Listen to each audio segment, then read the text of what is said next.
Okay, at the moment we're in Zipworld Titan in Blaen y Festiniog, and below us we've got Bounce Below and Junior Bounce Below and Zipworld Caverns.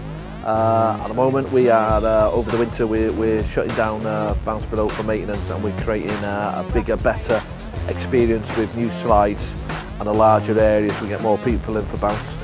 Over in Bethesda, we've now embarked on a £2.5 million build, which will be our UK HQ. Well, we'll have a call centre, we'll have offices, restaurants, 2 zip lines for under 10s above us, and we're actually got a planning application in to double the wires. This is due to the amount of people that we're dealing with during the summer. We're hoping now to open in Celtic Manor down in Newport next year, and also we've got planning applications in at different stages in 2 national parks in England, followed by a zip line in Grenada, which will be the first zip line over the capital city, and also in 2019 a zip line in South Africa, which will be the longest zip line in the world.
Bron yn awr, actually.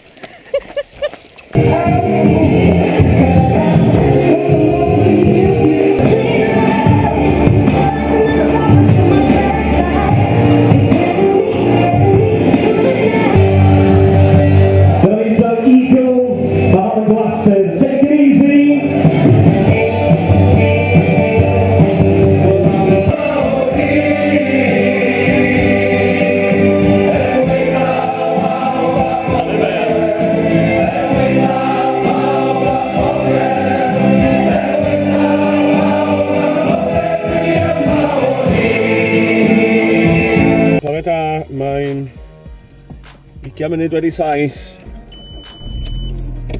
Dwi ar yn ffordd i'r exam i wneud y sioe request ar Capitol. Ni noson hwyr neithiwr. Mae'n adra tua 1 o gloch, so ni noson 6 awr neithiwr o gwsg. Ond dwi'n teimlo reit fresh yn yw. Edrych ymlaen i sbio dyn ôl ar footage Zipworld heno yma pan dwi'n dod yn ôl a dechrau torri fo. Felly, bach o heater ymlaen, nôl petrol. Awn ni awe. Soc wedi 9, bore da, gobeithio bych chi gyd yn o lew, Owain Llyr sy'n efo chi tan hannar dydd ar fora dydd Sul, ddigon glyb ar draws Ynys Môn a Gwynedd.